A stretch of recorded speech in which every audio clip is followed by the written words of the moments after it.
हाँ जी, नमस्कार भी सभी को। कैसे हो सारे? तो उम्मीद है सब स्वस्थ होगे, मस्त होगे।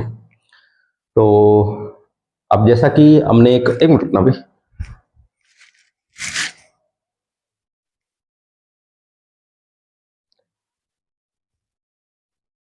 हाँ जी, तो जैसा कि मैंने भी एक रूटीन बना ली है कि आपको एक दिन क्लास कल्चर की मिलेगी और एक दिन हिंदी की। और अभी यही रूटीन हमारी तब तक चलती रहेगी जब तक हिंदी पूरी नहीं हो जाती। जैसे ही हिंदी पूरी हो जाती है फिर आपकी रूटीन क्लासें जो है वो कल्चर की आ जाएंगी। बट कोशिश करूंगा मैं कि ये सिलसिला लगातार चलता रहे, आपको क्लासों का बीच में गैप ना आने दूं। तो हिंदी में हमारा टॉपिक चल रहा था उपसर्ग। उपसर्ग में हमने संस्कृत भाषा के जो 22 उपसर्ग आते हैं वो हमने पढ़ लिए थे और आपने भी याद कर लिए होंगे, अच्छे से आपको समझ आ गए होंगे।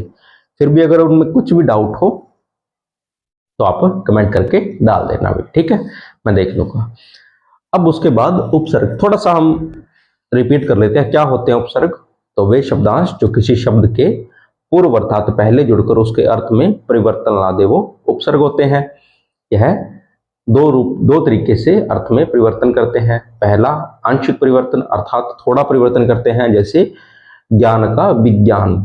और एक होता है पूर्ण रूप से परिवर्तन अर्थात अर्थ को पूरा ही बदल देते हैं, जैसे ज्ञान का अज्ञान। ठीक है, एक में ज्ञान का विज्ञान अर्थात ज्ञान को एक संकुचित रूप कर दिया था और दूसरा ज्ञान को अज्ञान अर्थात बिल्कुल ही उल्टा कर दिया था। उसके बाद उपसर्ग दो तरीके से जुड़ते हैं। कैसे? एक जुड़ते हैं ये स्वतंत्र रूप से अर्थात बिना किसी नियम के सीधा उपसर्ग और मूल शब्द दोनों जुड़कर एक शब्द बना देते हैं, वो होता है स्वतंत्र रूप से। और दूसरे जुड़ते हैं ये संधि के किसी नियम के द्वारा। इतना सबको पता है भी। हम एक होता है कि जब हम क्लास शुरू करें तो थोड़ा सा पीछे वाला रिपीट कर लें तो आपका थोड़ा दिमाग में वो रिकॉल हो जाता है कि कैसे उपसर्ग काम करता है। ठीक है, इतना समझ आ गया। अब संस्कृत भाषा के कुछ अन्य उपसर्ग हैं। ठीक है, ये लगभग 18-20 उपसर्ग हैं और मैं कोशिश करूंगा आज एक ही क्लास में इनको पूरा करवा दूं। इनमें कुछ ज्यादा नहीं, अभी आपको मेन मेन याद रख लेने। कई बार क्या होता है सीधा प्रश्न आ जाता है। तो जैसे अगर ये आ गया कि अंतरराष्ट्रीय में कौन सा उपसर्ग जुड़ा हुआ है, तो आपको ये पता हो कि ये अंतर जुड़ा हुआ है। हालांकि प्रश्न नहीं बनते हैं, प्रश्न उन्हीं 22 में से ही बनते हैं। इनमें से बहुत कम ऐसे चांस है कि आपसे प्रश्न बने। पर फिर भी ऐसा ना हो कि प्रश्न बन जाए और आपके मन में ये रह जाए कि हाँ सर ने हमें ये चीज करवाई ही नहीं थी। तो इसलिए मैं यहाँ पर करवा देता हूँ, प्रश्न बने ना बने वो बात की बात है। आप पढ़ लेना भी, ज़्यादा लंबी क्लास नहीं होगी ये, मुश्किल से कोई 25-30 मिनट की क्लास होगी। आप पढ़ लेना अच्छे से ताकि आपके भी कोई डाउट ना रहे कि हाँ ये प्रश्न आ गया और आया नहीं। क्योंकि जब एग्जाम दे रहे होते हैं तब अगर मान लो कि प्रश्न आ गया, आपने पढ़ा नहीं, तब बहुत ऐसे फील होता है कि हाँ अगर वो 30 मिनट हम पढ़ लेते तो शायद ये प्रश्न हमारा सही हो जाता। चलो शुरू करते हैं। वही हमारा तरीका है, उपसर्ग, अर्थ और उसके उदाहरण। आज मैंने उदाहरण कम लिखे हैं, अभी 2 3 4 बस इतने लिखे, ज्यादा नहीं लिखे हैं। चलो, पहला उपसर्ग है ए। ठीक है, अब ये ए हिंदी में भी आता है और इसमें भी आता है। ध्यान रहे अर्थ परिवर्तन होगा इसका। अर्थ इसका यहाँ तो अभाव है या नकारात्मक, और इसका उपयोग भी संस्कृत शब्दों के साथ होगा। या इसको कर सकता हूं मैं तत्सम शब्दों के साथ।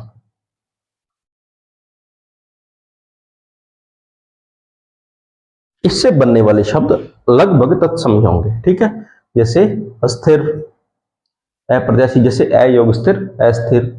अप्रत्याशित, अयोग प्रत्याशित, अप्रत्याशित। अयोग व्यय, अव्यय। और अयोग जर, अजर। ठीक है, तो ऐसे हमने 4 शब्द बना लिए। और अ हिंदी में आएगा, उससे जो बनेंगे शब्द वो तद्भव बनेंगे, और संस्कृत में बन रहे हैं इसलिए तत्सम बन रहे हैं। अर्थ देख ले इसका, अभाव या नकारात्मक। चलो अगला करते हैं अन्न। अन्न में देखो आपका नय क्या है, हलंत लगा हुआ है अर्थात आधा है, स्वर रहित है। अन्न का अर्थ क्या होगा? सेम हो गया, अभाव या रहित। किसी से रहित हो जाना या किसी चीज का अभाव होना, उसका अर्थ अन्न होता है। अब वही अन्न योग आदि, अनादि। अन्न योग अर्थ, अनर्थ। अन्न योग आसक्त, अनासक्त। और अन्न योग उदार, अनुदार। ठीक है, आप अगर निकाल के देखोगे, जैसे इसमें से न में से मात्रा क्या निकालोगे तो आ की मात्रा निकल जाएगी। इस न में से क्या निकालोगे तो ए की मात्रा निकल जाएगी। यहां से न से क्या मात्रा निकालोगे तो आ की मात्रा, और यहां से ऊ की मात्रा निकालोगे तो आपको आगे वाला शब्द भी मिल जाएगा। ठीक है, शब्द तोड़ के देखोगे तो आपको आसानी से मिल जाएगा। चलो अगला देखते हैं, अंतर। ये थोड़ा सा इंपॉर्टेंट है, मैं इस पर लिख भी देता हूं भी। ठीक है, कई बार सीधे प्रश्न आ जाता है, अंतरराष्ट्रीय में कौन सा उपसर्ग है? पहले तो अंतर का भीतर, अंदर की चीज, अंतरराष्ट्रीय अर्थात अंदर, हमारे राष्ट्र के अंदर, अंतरात्मा, आत्मा अंदरूनी जो होती है, मतलब शरीर के अंदर, भीतर हो गया। अब देखो इसका एक लिख लो चाहे अंदर, आप वैसे तो नहीं लिखा होता बट आप लिख लो अंदर। अंतरराष्ट्रीय, अंतरयोग राष्ट्रीय। अब देखो रै नीचे भी है और रै ऊपर भी है, दो रै है इसलिए आप अलग निकाल सकते हो।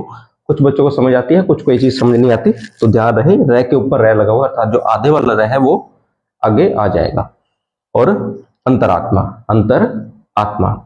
चलो अगला करते हैं, का या कु, दो उपसर्ग हैं, अर्थ दोनों का एक ही है, बुरा। ठीक है, अब इसके मुझे ज्यादा मिले नहीं थे तो मैंने आपको एक बार इतने लिख दिए थे, ध्यान भी देने की जरूरत नहीं है ज्यादा, आप वैसे भी निकाल लोगे। जैसे का पुरुष, बुरा पुरुष, या का पथ, बुरा पथ या बुरा रास्ता। ठीक है, या फिर बोल दे कुपोषण अर्थात अच्छा पोषण नहीं होगा। ठीक है, यही लिख देता हूं जैसे कुपोषण।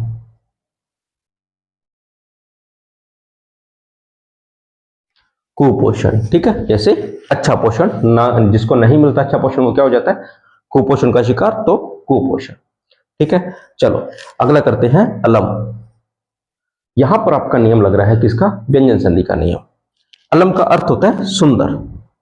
ठीक है, अब ये अर्थ देखो, अलंकार, अलम योग कार। मैंने आपको एक बात बताई थी कि जो पंचमाक्षर होते हैं हमारे, प्रत्येक वर्ग का जो पांचवा अक्षर होता है वो अनुस्वार में बदलता है। अनुस्वार क्या होता है, तो ये ऊपर लगी हुई है बिंदी, बस बदल गया। अलम योगकार, अलंकार, अलंकार क्या करते हैं, किसी चीज को सुंदर बनाने का काम करते हैं, तो अलम योगकार अलंकार, अलम योगकृत अलंकृत, और अलम योगकरण अलंकरण। ठीक है, मैं फिर बोल रहा हूं, संधि आपको आती है तो ये बहुत आसान लगेंगे आपको। ठीक है, चलो यहां तक हो गया। अगला करते हैं, अगला है नंबर 6, चिर। चिर का अर्थ बहुत, दीर्घ या अधिक। चिर देखो, एक हम बोलते हैं ना कि चिरायु अर्थात उसकी लंबी आयु हो, अर्थात अधिक, बहुत, अधिक या दीर्घ, एक ही अर्थ निकल रहा है। जैसे चिरकाल, लंबे काल तक, चिरयोग काल, चिरायु, लंबी आयु अर्थात उसकी आयु लंबी हो, और चिरजीवी अर्थात ऐसा जीव जो लंबे समय तक हो, चिरजीवी। ठीक है, समझ आ गया चिर का अर्थ, अर्थ याद रख लेना, वो आप आराम से निकाल लोगे। चलो अगला, अधः। ये अब आपका इसके व्यंजन लगा हुआ है, विसर्ग लगा हुआ है, अर्थात इसके जितने भी नियम बनेंगे वो विसर्ग संधि के नियम के अनुसार ही बनेंगे। अर्थ इसका हो गया नीचे, अधः योग मुख, अधोमुख, और अधः योग गति, अधोगति। ठीक है, बना लोगे आप, आसान है, आपको वही मैं बोल रहा हूं फिर से, संधि अगर आती है तो आप ये बहुत आसानी से निकाल लोगे। चलो अगला करो, तिर। तिरह का अर्थ होगा तुच्छ, तुच्छ प्राणी। अब वही ये आगे वाले तीनों देख लो आप, एक दो तीन, ये जो तीनों ही है ये विसर्ग संधि के उदाहरण होंगे सारे इसमें जो है। तुच्छ, तिर योग धान, तिरोधान, तिर योग भाव, तिरोभाव, तिर योग हित, तिरोहित, और तिर योग स्कार, तिरस्कार। इनमें चीज देखो, इन तीनों में, इन तीनों में देख लो और इन दोनों में देख लो, आपका जो विसर्ग है ये ओ की मात्रा में बदल रहा है, तो ये पांचों एक ही आपके नियम से बने हुए हैं।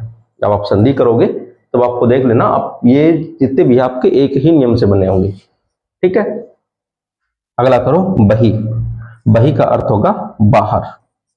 ठीक है, अब देख लो, बही योग रंग, बहिरंग, बही योग क्षेत्र, बही क्षेत्र अर्थात बाहर का क्षेत्र,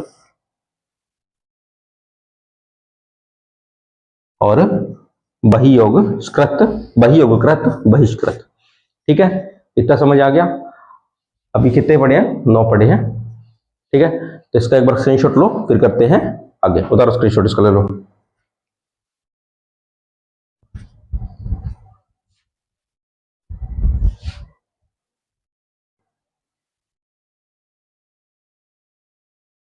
हाँ जी, हो गया।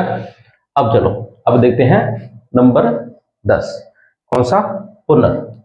पुनर का अर्थ दोबारा। ये होता है ना, पुनर के आगे पुनर्वास लग गया, पुनर्विवाह, पुनरुत्थान या पुनर्गमन। ये चारों का अर्थ देखो क्या हो रहा है, उसी चीज का दोबारा होना। अब इसके रै में हलंत लगा हुआ है, अर्थात इसके जितने भी उदाहरण हैं वो सारे किससे बन रहे हैं? संधि से या संयोग से भी बन सकते हैं। ठीक है। अगला प्राक। प्राक का अर्थ क्या होगा? पहले का या पुराना। जैसे प्रागैतिहासिक, पहले का, जो इतिहास से भी जो पहले है वो प्रागैतिहासिक, या प्राकथन, पहले का कथन। ठीक है। अगला सत। सत का अर्थ हो गया अच्छा। ठीक है। अब देखो इसके क्या लगा हुआ है? हलंत फिर से आ गया, अर्थात इसके भी जितने बनेंगे वो व्यंजन संधि के उदाहरण से बनेंगे। तो सतयोग आचरण, सदाचरण, सतयोग भावना, सद्भावना, सतयोग जन, सज्जन, और सतयोग आशय, सदाशय। अब इन चारों का देखो अर्थ क्या था? अच्छा। सदाचरण अर्थात अच्छा आचरण, सद्भावना अच्छी भावना, सज्जन अच्छे जन, या फिर सदाशय अच्छा आशय। अर्थात उपसर्ग से आप उसका अर्थ और अर्थ से उसके सारे उदाहरण आसानी से पता कर सकते हैं। अगला पूर्व। अब इसका क्या है? विसर्ग जुड़ा हुआ आगे, अर्थात विसर्ग संधि के उदाहरण से बनेगा। अर्थ क्या होगा? सामने या आगे। तो पुरयोग हित, पुरोहित, और पुरयोग कार, पुरस्कार। इसमें ओ की मात्रा और इसमें ये जो स है ये विसर्ग से बनेंगे। नियम कौन सा लगेगा वो आपको संधि में पता चल जाएगा। ठीक है। अगला पुरा। पुरा अर्थात प्राचीन। कोई भी प्राचीन है उसके आगे आप देखो, जैसे पुरातत्व अर्थात कोई प्राचीन तत्व मिला है। ठीक है। पुरावशेष अर्थात कोई पुराने प्राचीन अवशेष है। पुरावशेष, पुराण, जो हमारे प्राचीन जितने भी ग्रंथ हैं वो क्या बोलते हैं? पुराण और पुरातन। पुराने जो हमारे जितने भी क्या बोलते हैं सभ्यताएं हैं, क्या बोलते हैं उनको? पुरातन। अर्थात प्राचीन जो भी है, पुरा अर्थात प्राचीन। दो देखना, एक तो प्राक अर्थात पहले का, और एक पुरा, इसका भी अर्थात है पहले का या प्राचीन। दोनों का अर्थ क्या होगा? प्राचीन। ठीक है, यहां तक हो गया। चलो अगला देखो, अंतर। एक स्वभाव है कि अंतर किसकी चीज करते हैं? कि दो चीजों के बीच अंतर करते हैं, अर्थात के बीच। ठीक है। अंतर राज्य या अंतर जातीय, दो जातियों के बीच या दो राज्यों के बीच। अब इनमें और भी, अब इनमें इसमें अंतरराष्ट्रीय मत जोड़ देना। अभी कुछ बच्चे जाएंगे सर अंतरराष्ट्रीय भी होगा, नहीं, उसका अलग था, हमने पिछली स्लाइड में देख लिया है। तो अंतरराष्ट्रीय इसमें नहीं होगा, इसलिए मैं इसको भी इंपोर्टेंट लगा देता हूं अभी, ताकि आप कंफ्यूज ना हो जाओ। ठीक है। अब अगला नय। नय का अर्थ क्या होता है? नहीं। अब देखना दो उपसर्ग होते हैं, एक स का अर्थ होता है सहित, नय का अर्थ होता है नहीं। ठीक है। मना करने का अर्थ न होगा और साथ देने का या हाँ करने का स होगा। नेति, नय योग इति। आपके इसका कौन सा बन रहा है? ये गुण संधि का नियम है। और नय योग आस्तिक, नास्तिक। जो आस्तिक नहीं है नास्तिक, और जो इति में नहीं है वो नेति। ठीक है। अगला स, ये आ गया, अगला ये आ गया स का अर्थ सहित। अच्छा, इसका हम ये भी लिख सकते हैं रहित। ठीक है। सहित, सही अर्थात साथ में। ठीक है। सावधान, योग अवधान अर्थात अवधान। अवधान क्या होता है? ध्यान, ध्यान के साथ सावधान। सादर, योग आदर, आदर के साथ। सोदाहरण, योग उदाहरण, उदाहरण के साथ। या सजीव, जीव के साथ क्या होगा? सजीव। ठीक है, समझ आ गया? नय का अर्थ नहीं या रहित, स का अर्थ सही, या हम यहां पर ये भी लिख लो जाए। ठीक है। चलो अगला बहु। राजी ना हो अब बा बहु को नहीं, ये बहु है। ठीक है। बा बहु आओ एक रहा यो खियासी, यही तो राज्य होगा ना, बहु आ गई। ये बहु का अर्थ है बहुत। नरेंद्र जी बैठे राज्य में लाग रहा बहु आसी, तो बहु का अर्थ बहुत है, ये बहु वाली वो नहीं है भाई, ठीक है।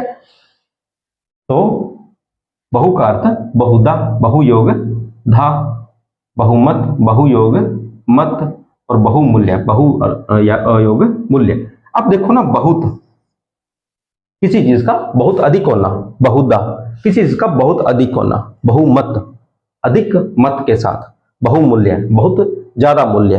मैं फिर बोल रहा हूं, अगर आपको उपसर्ग और उसका अर्थ भी पता है ना, तो आप आगे वाले उदाहरण आसानी से निकाल लोगे, ठीक है। अगला पर, पर का अर्थ क्या होगा? दूसरा। कैसे? तो परोपकार, आपने किसी पर उपकार कर दिया, ठीक है, उसको वापस से फिर आ गया 100 रुपया और दे दिया, आपके किसी दोस्त ने आपको 100 रुपये दिए, आप या आपको किसी अपने दोस्त को 100 रुपये दिए, ले गया, दूसरे दिन फिर यार 100 रुपये और दे देता। पहले आपने किया उपकार, दूसरी बात फिर से किया, वो होगा परोपकार, ठीक है। या पराधीन, किसी दूसरे पर अधीन होना, पराधीन, पर अर्थात दूसरा, ठीक है। और अंतिम है स्व, स्व अर्थात अपना। ये तो आसान है ना, स्व अपना, स्वयोग अधीन, स्वाधीन, स्वयोग देश, अपना देश, और स्वयोग रूप, अपना रूप। तो इतनी बातें समझ आ गई होगी सबको। मैं फिर बोल रहा हूं, उपसर्ग और अर्थ आपको पता होगा, आगे वाले आप आसानी से निकाल लोगे, बस आपको संधि आनी चाहिए। इसकी एक शर्त, सबसे महत्वपूर्ण शर्त यही है कि आपको संधि आनी चाहिए। तो इसको स्क्रीनशॉट लो एक बार। हो गया? चलो, आज हमने जो संस्कृत भाषा के अन्य उपसर्ग थे 20 हैं, वो मैंने आपको एक ही क्लास में करवा दिए। ज़्यादा लंबी क्लास भी नहीं होगी भी, ये मुश्किल से आपकी 15 से 20 मिनट की क्लास होगी। तो इसको स्किप मत करना कि 22 ही का पढ़ेंगे, हम अलग से नहीं पढ़ेंगे, हो सकता है प्रश्न आ जाए, ठीक है। और साथ साथ में आपकी कल्चर की क्लासें भी शुरू हो गई अभी, तो आप कमेंट करके बताना कैसा है कैसा नहीं है, ठीक है। बाकी मिलते हैं कल, तब तक के लिए धन्यवाद।